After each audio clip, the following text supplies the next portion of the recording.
பார்க்கிறோம். முதலமைச்சர் மு.க.ஸ்டாலின் தர்மேந்திர பிரதானுக்கு நாவடக்கம் தேவை என்று கண்டனம் தெரிவித்திருக்கிறார். தன்னை மன்னர் என எண்ணிக்கொண்டு பேசும் தர்மேந்திர பிரதானுக்கு நாவடக்கம் வேண்டும் என்று முதலமைச்சர் மு.க.ஸ்டாலின் தெரிவித்திருக்கிறார். இதுகுறித்த கூடுதல் விவரங்களோடு சிறப்பு செய்தியாளர் கோகுல் இணைகிறார். அவரோடு பேசலாம். கோகுல், இப்போ முதலமைச்சர் தர்மேந்திர பிரதானுக்கு கண்டனம் தெரிவித்திருக்கிறார், என்னென்ன குறிப்பிட்டிருக்கிறார்? மத்திய அமைச்சர் தர்மேந்திர பிரதானுக்கு தற்பொழுது முதலமைச்சர் கண்டனம் தெரிவித்திருக்கிறார். தன்னை மன்னர் என எண்ணிக்கொண்டு ஆணவத்துடன் பேசும் ஒன்றிய கல்வி அமைச்சர் அவர்களுக்கு நாவடக்க வேண்டும் என்று ஒரு கடுமையான கண்டனத்தை தெரிவித்திருக்கிறார். தமிழ்நாட்டின் நிதியை தராமல் ஏமாற்றும் நீங்கள் தமிழ்நாட்டு எம்பிக்களை பார்த்து அநாகரிகமானவர்கள் என்பதா என்ற ஒரு குற்றச்சாட்டையும், தமிழ்நாட்டு மக்களை அவமானப்படுத்துகிறீர்கள் என்றும் பிரதமர் அவர்கள் இதனை ஏற்கிறாரா என்றும் ஒரு கேள்வியை எழுப்பியிருக்கிறார். மும்மொழி கொள்கையை தமிழ்நாடு அரசு அனுப்பிய PMC MBO முற்றிலுமாக நிராகரித்து விட்டது என எனக்கு கடிதம் எழுதியது நீங்கள் தானே என்ற ஒரு கேள்வியும் எழுப்பியிருக்கிறார். பிரதான் அவர்களே, நாங்கள் மக்களின் எண்ணங்களுக்கு மட்டும் மதிப்பளிக்க செயல்படுகிறோம், உங்களை போல நாக்பூரின் சொற்களுக்கு கட்டுப்பட்டு அல்ல என்ற ஒரு குற்றச்சாட்டை வைத்திருக்கிறார். நாங்கள் உங்கள் திட்டத்தை செயல்படுத்த முன்வரவும் இல்லை, அப்படி முன்வராத என்னை யாரும் வற்புறுத்தவும் முடியாது என்றும் தெரிவித்திருக்கிறார். தமிழ்நாடு மாணவர்களுக்குரிய நிதியை எங்களிடமிருந்து வசூல் செய்த வரியை விடுவிக்க முடியுமா முடியாதா என்பதற்கு மட்டும் பதில் கூறுங்கள் என்று ஒரு கடுமையான கண்டனத்தையும் பதிவையும் தற்பொழுது முதலமைச்சர் மு.க.ஸ்டாலின் பதிவு செய்திருக்கிறார். கோகுல், இப்போ இந்த விஷயத்துல PM ஸ்ரீ திட்டத்தை தமிழ்நாடு அரசு ஏற்காதது உள்ளிட்ட சில விவகாரங்களையும் மத்திய அமைச்சர் தர்மேந்திர பிரதான் குறிப்பிட்டிருந்ததை தன்னுடைய எக்ஸ் பக்கத்துல முதலமைச்சர் குறிப்பிட்டிருக்கிறார். அதுல என்னென்ன விஷயங்கள் எல்லாம் இடம்பெற்று இருக்கு? நிச்சயமா நேற்றைய தினமே திமுக எம்பிக்கள் கூட்டத்துல பல முக்கிய ஆலோசனைகளை முதலமைச்சர் திமுகவுடைய எம்பிக்களுக்கு வழங்கியிருந்தார். அந்த அடிப்படையில இன்று நாடாளுமன்ற கூட்டத்தொடர் தொடங்கிய உடனே திமுக மற்றும் திமுக கூட்டணி கட்சியுடைய எம்பிக்கள் மும்மொழி கொள்கைக்கு எதிராகவும் தொடர்ந்து தமிழகத்துக்கு வழங்க வேண்டிய அந்த கல்வி நிதியை உடனடியாக விடுவிக்க வேண்டும் என்று பேசினார்கள். அப்போது சபாநாயகர் இருக்கையை முற்றுகையிட்டு பேசினார்கள். இந்த நிலையில்தான் தர்மேந்திர பிரதான் அதற்கு பதிலளிக்கும் விதமாக தமிழ்நாடு அரசு யூட்டர்ன் எடுத்து விட்டதாக ஒரு குற்றச்சாட்டை முன்வைத்திருந்தார். அந்த அடிப்படையில் முதலமைச்சர் தற்பொழுது இந்த பதிவை ஏற்றிருக்கிறார்.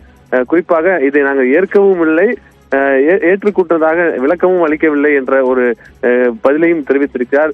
நிதியை தர முடியுமா தர முடியாதா என்பதை மட்டும் கூறுங்கள் என்ற ஒரு கடுமையான விமர்சனத்தை முதலமைச்சர் தற்பொழுது அமைச்சருடைய பேச்சுக்கு தற்பொழுது பதிவு செய்திருக்கிறார். கோகுல், இப்போ இந்த NEP ஏற்காததுக்காக மத்திய அரசு பழிவாங்குகிறது அப்படிங்கிற ஒரு குற்றச்சாட்டு முன்வைக்கப்படுகிறது. ஆனா இதற்கான நிதி அப்படிங்கிறது அந்த NEP ஏற்பதற்கு இதுக்கும் சம்பந்தம் இல்லாத ஒரு விஷயம். அது வர வேண்டியது ஒரு ஆண்டும் தர வேண்டிய ஒரு நிதி அப்படிங்கறத தமிழக பள்ளிக்கல்வித்துறை மீண்டும் மீண்டும் குறிப்பிடுகிறது. இப்ப இந்த விவகாரத்தை எப்படி பார்க்கலாம்?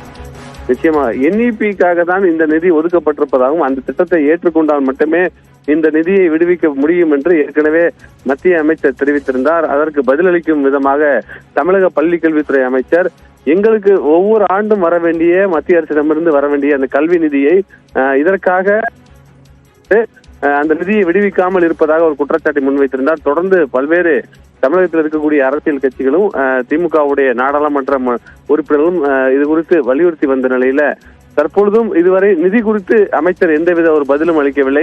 நிதியை விடுவிப்பது குறித்து எந்த பதிலும் இதுவரை தெரிவிக்கவில்லை. அதே நேரத்தில் முதலமைச்சர் எங்களிடமிருந்து வசூல் செய்த வரி தொகையை, வரி பணத்தை எங்களுக்கு விடுவிக்க முடியுமா முடியாதா, ஒவ்வொரு ஆண்டும் தமிழகத்துக்கு வழங்க வேண்டிய அந்த கல்வி நிதியை விடுவிக்க முடியுமா முடியாதா என்ற ஒரு கடுமையான கேள்வியை எழுப்பியிருக்கிறார். ஆனால் இது குறித்து நிதி குறித்து தற்பொழுது வரை அமைச்சர் நாடாளுமன்றத்தில் ஒரு உரிய விளக்கத்தை அளிக்கவில்லை. தொடர்ந்து எங்களுக்கு வழங்க வேண்டிய நிதியை தராவிட்டால் நாடாளுமன்ற கூட்டத்தொடர் முழுவதும் இந்த அமளியில் ஈடுபட போவதாக திமுகவுடைய நாடாளுமன்ற உறுப்பினர்களும் கூட்டணி கட்சியுடைய நாடாளுமன்ற உறுப்பினர்களும் இரு அவையிலும் இந்த கூட்டத்தொடர் முழுவதும் இந்த பிரச்சனை எழுப்புவதற்கு திட்டமிட்டிருக்காங்க. கோகுல், இப்போ கல்வி பொதுப்பட்டியலில் இருக்கும் பொழுது மத்திய அரசு ஒரு திட்டத்தை கொண்டு வரும் பொழுது மாநில அரசு அதை ஏற்க வேண்டுமா அல்லது அதை நிராகரிப்பதற்கான உரிமை இருக்கிறதா? இப்ப இந்த விவகாரத்துல இனி அடுத்த கட்டமாக தமிழக அரசு முன்னாடி இருக்கக்கூடிய வாய்ப்புகள் என்னென்ன?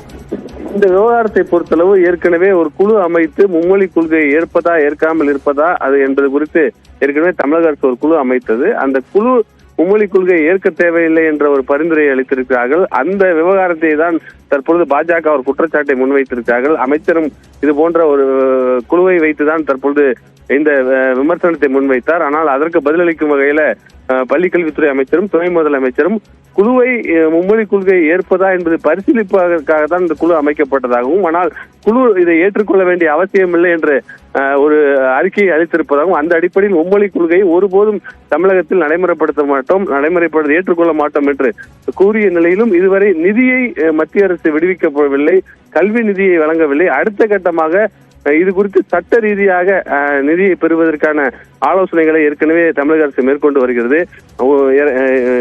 நாடாளுமன்ற கூட்டத்தொடர் முழுவதும் இந்த பிரச்சனை எழுப்புவது என்றும், அதன் பிறகு சட்ட ரீதியாக ஏற்கனவே உச்சநீதிமன்றத்தில் இது குறித்த வழக்கு தொடரலாமா என்ற ஒரு ஆலோசனையில் ஈடுபட்டு வரக்கூடிய நிலையில் அடுத்த கட்ட நடவடிக்கையாக சட்ட போராட்டமாக நம்ம அரசுடைய போராட்டம் இருக்க என்ற ஒரு தகவலும் வெளியாயிருக்கு.